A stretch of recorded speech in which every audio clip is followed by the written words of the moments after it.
तो हेलो मेरे चांद सितारों, मेरे जिगर के छल्लों, एक बार फिर से स्वागत है आपके अपने प्यारे से यूट्यूब चैनल मोहित पांडे क्लासेस में। तो मेरे चांद सितारों, फिजिक्स के महाकुंभ बैच के अंतर्गत आज ये आपका चौथा वीडियो है और इसमें हम लोग करने वाले हैं कुछ महत्वपूर्ण परिभाषाएं, some important definitions of physics. ठीक है, तो ये परिभाषा जो है ना बच्चा बहुत ही इम्पॉर्टेंट है।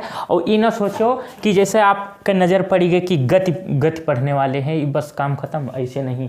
अभी केवल मैं आपको दिखाऊंगा क्या, केवल बताऊंगा कि हाँ गति नामक कोई भूत प्रेत होता है और इसके अंदर हम घुसेंगे। जब शुरू करेंगे ना घुसना, फिर देखना पोस्टमार्टम करके छोड़ेंगे। गति क्या है, गति के प्रकार वगैरह वगैरह पूरा एकदम धई के चीड़ फाड़ के देख है। बस केवल आज आपको उसकी परिभाषा बतानी है और इतना आपको एहसास दिलाना है इस वीडियो के अंतर्गत कि हाँ ये सब भी कुछ चीज़ होता है, ताकि जब शुरू करूँ वो अपना कहानी ऑपरेशन करना शुरू करूं तब ये ना पता रहे आपके ज़ुबान पे, ये ना होना चाहिए कि हाँ इसको तो पहली बार देख रहा हूँ। थोड़ी बहुत जानकारी उसके बारे में होना चाहिए और इसको आप लोग को बताया भी गया होगा। क्लास 7th 8th से जब साइंस पढ़ना शुरू करते हो तभी से आपको ये चीज़ बताया जाता है, लेकिन कुछ एक नए तरीके से आपको मैं बताऊंगा। रटना वटना कुछ नहीं है, बस केवल ऐसे खोपड़िया में कहानी के थ्रू आपको सेव रखना है। ठीक है, सबका अलग अलग तरीका होता है, आज हमरो तरीका देख लो एक बार। ठीक है, तो चलिए आते हैं, ज़्यादा बकवास नहीं, सीधा मुद्दे पर। ठीक है, बकवास तो आदत ही करे ना छूट पाए। देखो फर्स्ट हम उठाते हैं सबसे पहले गति को। गति को अंग्रेजी में कहते क्या है, मोशन। गति को क्या कहते हैं, मोशन। अब अगर इसकी किताबी डिफिनीशन से अगर हम देखना चाहें तो क्या है, किताबों में लिखा रहता है किसी वस्तु का समय के सापेक्ष स्थिति में परिवर्तन को गति कहते हैं। मतलब इसका क्या हुआ, इसका मतलब ये हुआ कि अगर कोई चीज़ रखी हुई है, मान लो, अच्छा ऐसे समझो इसको, ऐसे नहीं, ऐसे समझो। कहाँ पे समझाएं, अच्छा यहाँ पर इसको समझ लो। यहाँ पर मान लो ये है भैया अनारकली, क्या हुए, अनारकली हैं, और ये जो हैं यहाँ पर हैं, कहाँ पर, यहाँ पर, ये अभी प्रेजेंट टाइम में हैं। ठीक है, और कुछ समय बाद ये यहाँ पर पहुँच गई, कहाँ पर, यहाँ पर पहुँच गई। मान लो यहाँ 5 बजे यहाँ थी, 5 AM पर। ठीक है, और 6 AM पर ये यहाँ पहुँच गई, मतलब 1 घंटे के बाद ये यहाँ पर पहुँच गई अनारकली। ठीक है, तो कुछ समय लगा, कितना, 1 घंटा। तो 1 घंटे में इनमें परिवर्तन कितना हुआ, यहाँ से यहाँ तक मान लो ये बीच में दूरी है ये 2 किलोमीटर। ठीक है, तो इनकी गति में, इनकी स्थिति में परिवर्तन कितना हुआ, 2 किलोमीटर का। ये यहाँ थी पहले, फिर यहाँ पहुँच गई, तो 1 घंटे में ये 2 किलोमीटर दूर पहुँच चुकी हैं। तो ये डिफिनीशन वही कह रही है कि किसी वस्तु का समय के सापेक्ष स्थिति में परिवर्तन, किसी वस्तु का समय के सापेक्ष स्थिति में परिवर्तन। अब ये मोहतरमा यहाँ थी, अब कुछ समय बाद, कुछ समय का होना जरूरी है, समय का होना जरूरी है, कुछ समय बाद ये यहाँ पहुँच गई। तो कुछ समय में किसी वस्तु की स्थिति में परिवर्तन जो होता है उसी को हम गति कहते हैं प्यारे। ठीक है, तो स्थिति में परिवर्तन ही गति कहलाता है। क्या कहलाता है, गति कहलाता है। आई होप आप लोग को क्लियर हो गया होगा। अब इसके अंतर्गत अभी बहुत सारा चीज़ है, मेरे जुबान पे आता है लेकिन किसी तरीके से कह रहा हूँ, सब्र रखो, अभी सब्र रखो, थोड़ा रुको। ठीक है, तो इसीलिए बस थोड़ा सा आपको ऐसे करके हिंट देके अब आगे बढ़ रहे हैं हम। ओके, अब देखो दूरी, अगर डिस्टेंस की बात की जाए, अंग्रेजिया में क्या कहा जाता है, डिस्टेंस कहा जाता है, और हिंदी में दूरी कहते हैं।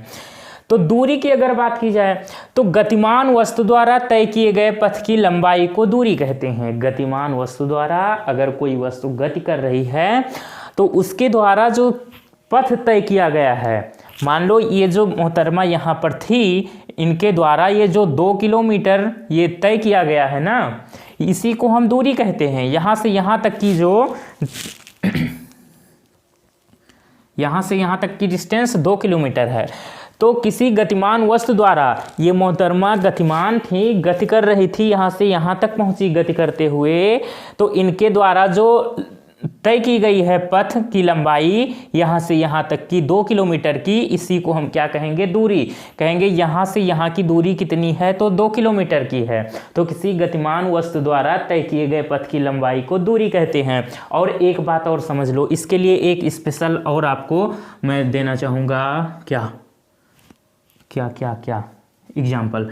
मान लो कोई यहाँ पे था, ठीक है, यहाँ गया 2 किलोमीटर, फिर यहाँ गया ये 5 किलोमीटर, फिर यहाँ गया ये 2 किलोमीटर, फिर यहाँ आ गया फिर से ये 5 किलोमीटर।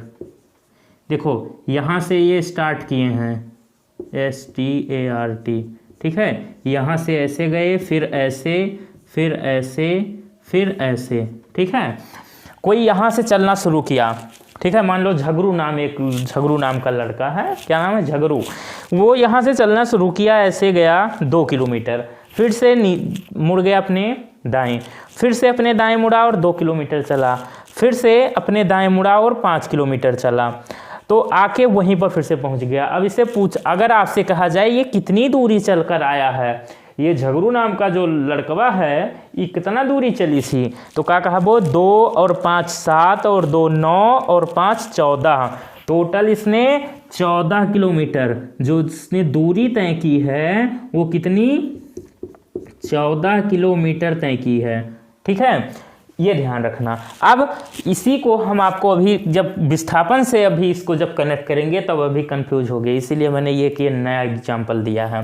अब देखो, अब दूरी बराबर फार्मूला तो सबको पता है, दूध पीता बच्चा भी चिल्लाता है क्यों जब करता है ना, तो वह कहा था दूरी बराबर चाल गुड़े छमे, दूरी बराबर ताल गुड़े थमे, तो वो तो सब लोग जानते हैं। दूरी बराबर चाल गुड़ा समय, ये पता हो चाहिए बच्चा, बहुत जरूरी है। तुझे याद रखना बड़ा जरूरी है सनम। आ जाओ, भावनाओं में मत बहा करो, खट्ट से लौट जाओ करो। तो दूरी बराबर चाल गुड़ा समय होता है, ठीक है, क्या होता है, दूरी बराबर चाल गुड़ा समय। अब ये जो दूरिया है ना, ये कैसी राशि है, ये एक अदिश राशि है। कैसे, अब अदिश राशि सदिश राशि सब पढ़ा चुका हूँ। अदिश राशि के लिए क्या केवल परिमाण की आवश्यकता होती है, दिशा की आवश्यकता नहीं होती है। फर्स्ट पार्ट में ही मैंने पढ़ाया था। अगर अभी नहीं देखे हो ना इस बैच का कोई भी वीडियो, तो नीचे डिस्क्रिप्शन बॉक्स में साफ लिंक मिल जाएगा, प्लेलिस्ट बाकायदा इसकी बनी हुई है, फिजिक्स का महाकुंभ बैच। तो देखिए, अब ये आपका अदिश राशि है। मान लो ये इनसे कहा गया है, यहाँ पर ये जो झगरू नाम का लड़कवा रहा, इससे जब कहा गया कि जाओ भैया 14 किलोमीटर घूम घाम के चला आयो शाम का, ठीक है, हाँ, सत्तोरिया आदमी हो, काम धाम कुछ करेंगे नहीं है, तो जाओ इधर उधर घूम के 14 किलोमीटर तुम्हें घूमे खे और घूम के चला आयो घरे, संजा खा लियो सो जाओ, और कोनो काम है ये नहीं। देखो, तो इनसे ये नहीं कहा गया है कि आप किस दिशा में घूमने जाओ, बस इतना कह दिए हैं ना, पापा जी थे बोले 14 किलोमीटर जा लल्ला तू घूम के आ जा। तो ये नहीं कहा कि पूरब दिशा में जाना 2 किलोमीटर, फिर इस दिशा में 5 किलोमीटर, ये सब कुछ नहीं, बस कहा गया 14 किलोमीटर घूम के आना है, 14 किलोमीटर दूरी तय करके तुम्हें आना है। तो भैया इसमें दिशा की तो बात की नहीं गई है, तो इसलिए जो दूरियाँ होती है ना, वो अदिश राशि होती है। तो ध्यान रखना, ये राशि कैसी होती है, अदिश राशि होती है, अदिश राशि, ठीक। और क्या ध्यान रखना है आपको, और ध्यान रखना है ये कि ये दूरी जो होती है हमेशा धनात्मक होती है। ध्यान रखना, नोट कर लेना, हमेशा धनात्मक होती है, हमेशा पॉजिटिव होती है।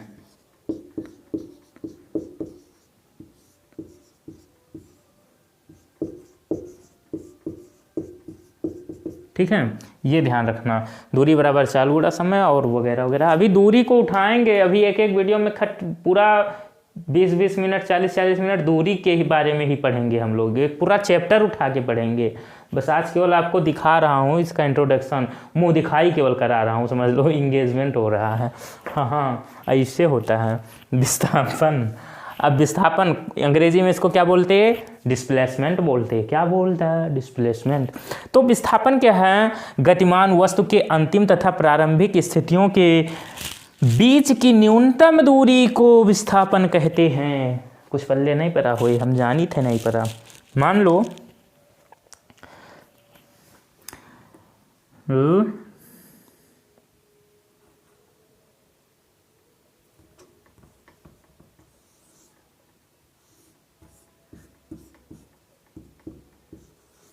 ये रोहित नाम का लौंडा है। क्या नाम है इसका? रोहित। ठीक है। अब ये जो है यहाँ से चलना ये बेचारा शुरू किया। ठीक है। ठीक। फिर यहाँ पहुँच गया। 2 किलोमीटर ये इधर चला, 2 किलोमीटर। फिर ऊपर जाके 3 किलोमीटर चला। फिर यहाँ आकर इसने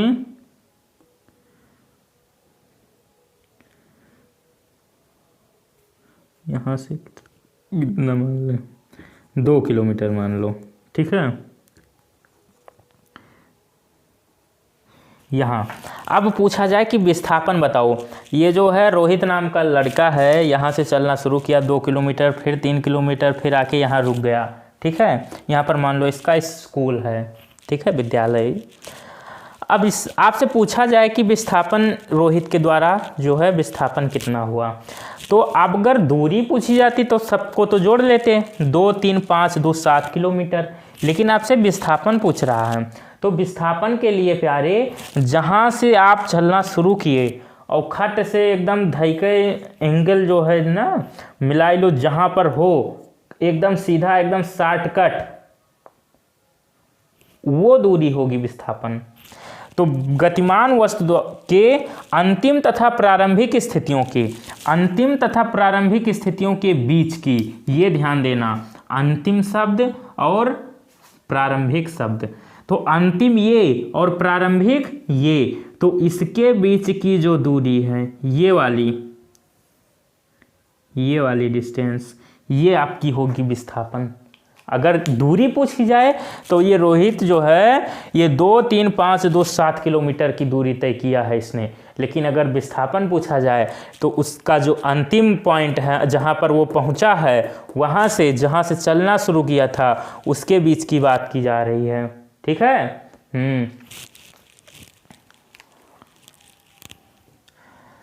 तो इतना तो क्लियर हो गया होगा आपको ना। तो विस्थापन बराबर क्या होता है, अगर फार्मूला जानना चाहो तो क्या होता है? विस्थापन बराबर अंतिम स्थिति माइनस प्रारंभिक स्थिति।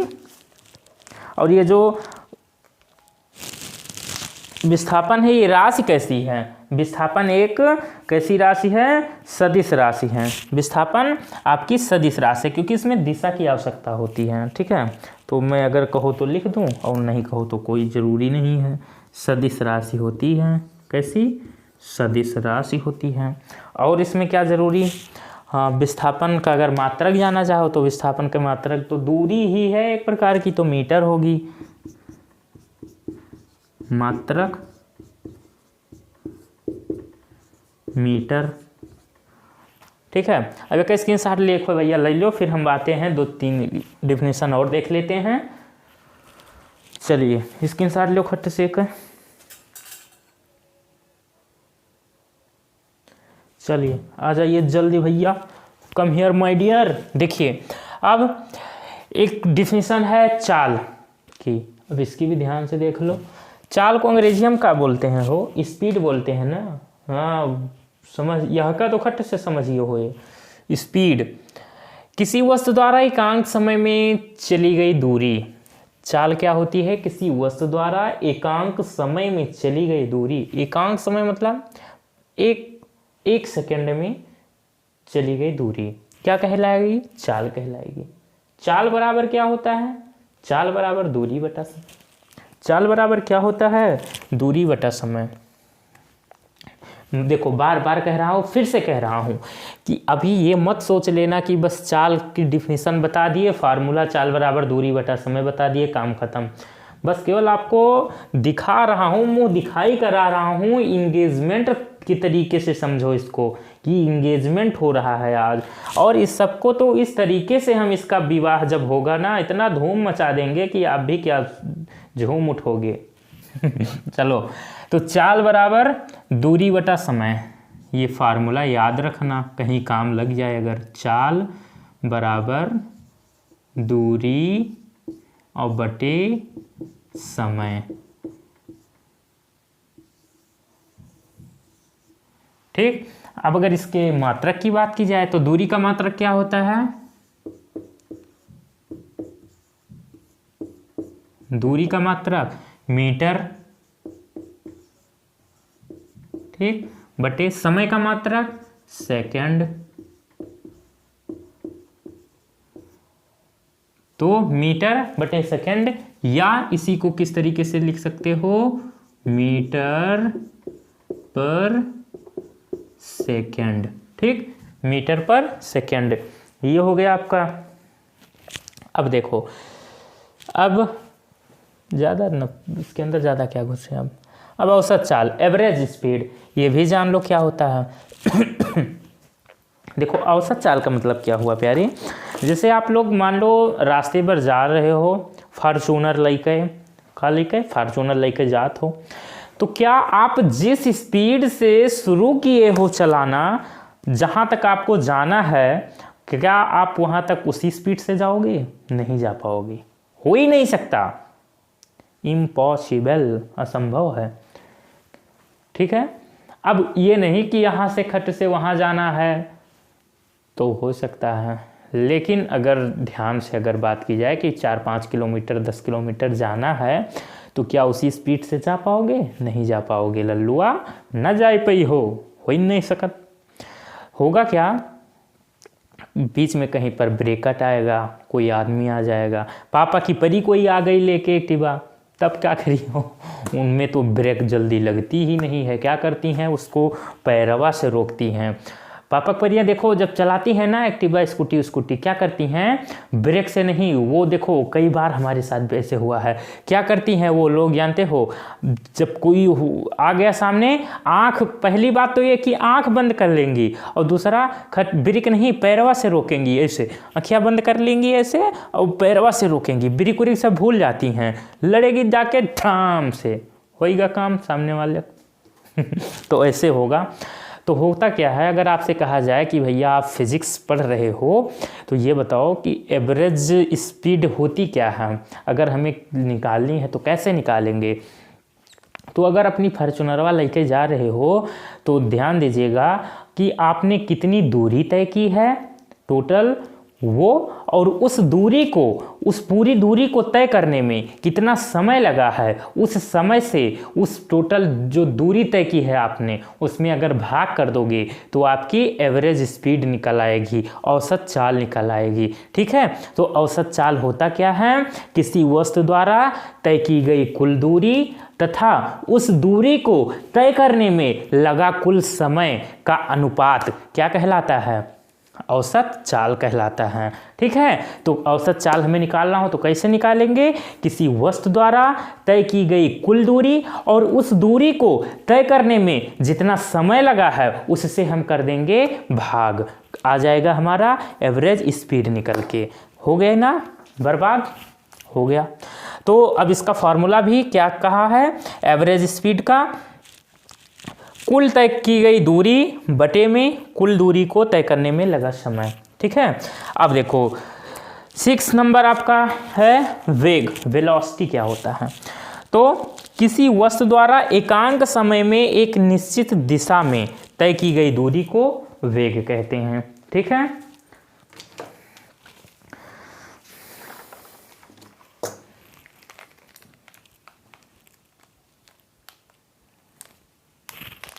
वेग क्या कहा मैंने? किसी वस्तु द्वारा एकांक समय में 1 सेकंड में एक निश्चित दिशा में फिक्स डायरेक्शन में तय की गई दूरी को वेग कहते हैं, ठीक है। मान लो क्या वेग की आपसे किसी ने फार्मूला अगर पूछ लिया तो वेग बराबर क्या होता है? विस्थापन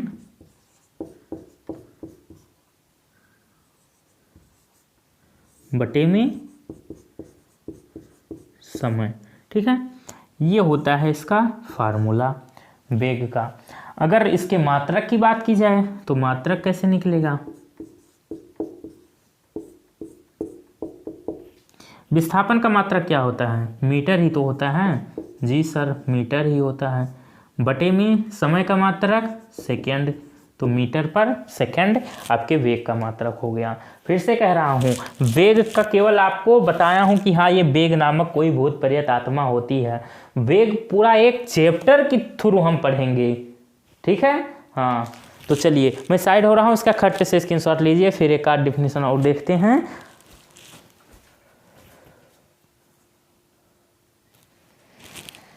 चलिए, कम हियर माय डियर। देखिए, अब बात करते हैं एक लास्ट डेफिनेशन की, त्वरण एक्सीलरेशन, जो कि बहुत ही इंपॉर्टेंट है, महत्वपूर्ण बहुत ही हो।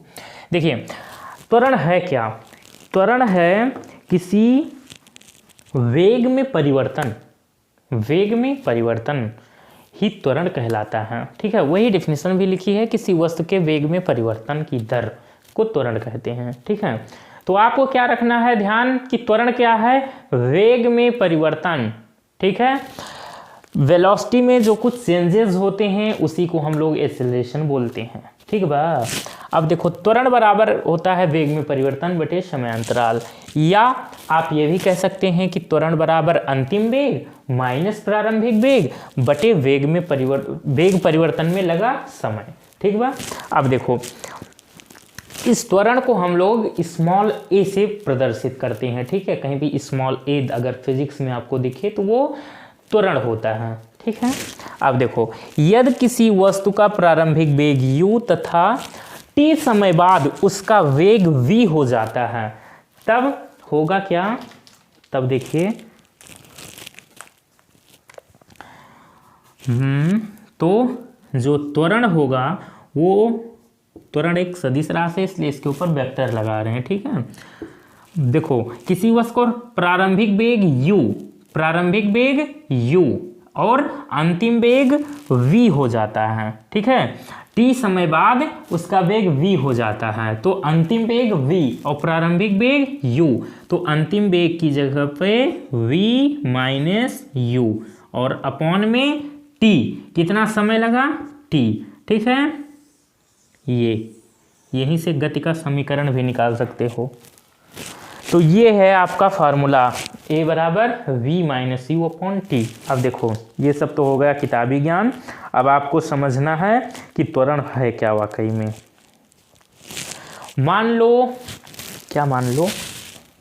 मानना ही तो है सब कुछ।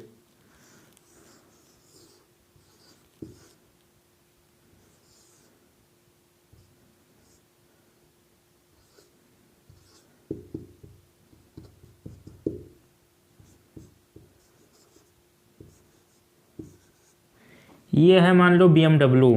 कौन सी गाड़ी है ये? BMW। ऐसा है, ये मेरे हम अगर लॉन्च कर दी BMW तो कोई लिया भाई ना कर रहे हो। मान लो ये वो 1750 ईस्वी वाली है ये BMW। तो ये BMW जो है प्यारे, वो एक ऐसे बढ़िया सा हाईवे रोड है ये। ठीक है, 1 सेकेंड पे ये यहाँ पर पहले देखो, ये विरामावस्था में थी। यहाँ पर विरामावस्था मतलब एकदम रुकी हुई थी, बंद थी, चाबी अभी नहीं लगी इसमें, अभी एकदम स्टॉप खड़ी है स्टैचू होकर। ठीक है, हुआ क्या, ये फिर चलना शुरू हुई। 1 सेकेंड में इसने 5 किलोमीटर दूरी तय की। कितना? 5 किलोमीटर। फिर दूसरे सेकेंड में इसने 10 किलोमीटर की दूरी तय की और तीसरे सेकंड में इसने 15 किलोमीटर की दूरी तय की। ठीक है, पहले ये 1 सेकंड में 5 किलोमीटर चलती थी, कुछ ज़्यादा नहीं हो गया? मान लो, मानने से क्या जाता है, 1 सेकंड में पहले ये 5 किलोमीटर दूरी चलती थी। फिर क्या हुआ, कुछ समय बाद वही दूरी जो है डबल हो गई, मतलब एक सेकंड में वो 10 किलोमीटर तय करने लगी। फिर तीसरे सेकंड पर क्या हुआ, और बढ़ गई उसकी चाल। उसका जो है 15 किलोमीटर प्रति घंटा पहुंच गई चाल। ठीक, तो हो क्या रहा है, वेग में परिवर्तन हो रहा है कि नहीं हो रहा है? बिल्कुल हो रहा है। पहले 5 था, फिर 10 हुआ, फिर 15 हुआ। तो यही जो चेंजेस आपको दिख रहे हैं यही त्वरण है। ठीक है, वेग में इसके परिवर्तन हो रहा है कि नहीं हो रहा है? बिल्कुल हो रहा है। तो ये जो वेग में परिवर्तन हो रहा है इसी को हम त्वरण कहते हैं। ठीक है, वेग में परिवर्तन की दर, दर वर को मारो गोली, वेग में जोन परिवर्तन हो रहा है उसी को हम क्या कहते हैं? त्वरण। दर शब्द इसलिए यूज हुआ कि पर सेकेंड, पर सेकेंड, एक सेकेंड में जो होने वाला चेंजेस है वेग में उसको हम क्या कहते हैं? त्वरण। दर को गोली नहीं मार सकते, इंपॉर्टेंट पॉइंट है इसका। ठीक है, अब और क्या इसमें आपको समझाने लायक बात है? इसके मात्रक की बात कर ली जाए, वह जरूरी है। मात्रक जान लो। देखो, इसी से हम मात्रक निकलवा देंगे। आपका ये जो डेफिनेशन है मात्रक इसका कैसे निकलेगा देखिएगा। वेग में परिवर्तन, अभी परिवर्तन का थोड़ा देर के लिए भूल जाओ, है क्या? वेग बटे समय अंतराल। वेग अभी अभी आप लोग पढ़े हैं, वेग का मात्रक क्या होता है? मीटर प्रति सेकेंड। क्या होता है? मीटर पर सेकेंड। ठीक है, एम से मीटर और एस से सेकेंड। वेग का मात्रक मीटर पर सेकेंड बटे में समय अंतराल, मतलब समय, और समय का मतलब होता क्या है? समय का मात्रक सेकेंड। ठीक, तो अब ये मीटर प्रति सेकेंड और बटे में सेकेंड, तो ये होगा क्या? देखो, इसका मतलब ऐसे समझ लो, मैथमेटिकली समझ लो आप, मीटर बटे सेकेंड और फिर से बटे में सेकेंड। इसके बटे में कुछ नहीं, जिसके बटे में कुछ नहीं वो 1 होता है। तो मीटर बटे सेकेंड, और ये वाली जो नीचे वाली भिन्न है ये इतनी, सेकेंड अपॉन 1, ये पलट जाती है, ये 1 अपॉन सेकेंड बन जाती है। तो यम का 1 में मल्टीप्लाई यम, और सेकेंड का सेकेंड में तो सेकेंड स्क्वायर, या इसी को आप लिख सकते हो मीटर पर सेकेंड स्क्वायर। ठीक, तो यहाँ भी क्या आ जाएगा आपका? मीटर पर सेकेंड स्क्वायर, या इसको ऐसे भी लिख दो, मीटर पर सेकेंड स्क्वायर। ठीक, तो वेग का त्वरण का मात्रक मीटर प्रति सेकेंड स्क्वायर। त्वरण है क्या? वेग में परिवर्तन की दर। ठीक है, अब बस यहीं तक रखते हैं। मैं साइड हो रहा हूँ, इसका स्क्रीनशॉट वाला ले लो, खट्ट से ले ली हो। चलो, बहुत सुंदर, वेरी स्मार्ट। तो प्यारे, मज़ा आया कि नहीं कमेंट करके बताना। अगर वीडियो अच्छा लगा हो तो लाइक कीजिए। इसी क्रम में अब अभी ये सब बेसिक चल रहा है, फिर हम पूरा भी चैप्टर पर अभी नहीं उतरे हैं हम लोग, फिर चैप्टर पर उतरेंगे, एक एक चैप्टर उठाएंगे, बहुत ही मज़ा आने वाला। पूछो मत, खुद की तारीफ करना मुझे अच्छा नहीं लगता। मतलब इस फिजिक्स के महाकुंभ बैच का कंटेंट इस तरीके का होने वाला है कि आज तक पूरे यूट्यूब पर छान मारोगे ऐसा कंटेंट फिजिक्स का आपको मिलेगा नहीं, और मिल जाएगा तो बताना, हम भी देखेंगे क्या है आखिर। मिलेगा नहीं, पूरे चैलेंज के साथ कह रहा हूँ, ऐसा कंटेंट मिलेगा नहीं। और मिलेगा पेड कोर्स में, सब लोग पेड कोर्स में पढ़ाते हैं। ये चीज़िया जो है ना, ये बहचवा 2-2, 4-4 हज़ार, 5-5 हज़ार में बिकता है, लेकिन नहीं, आपको हम एकदम फ्री टू फ्री, एकदम फ्री फंड में पढ़ाई। ठीक, okay okay my dear, bye bye, see you.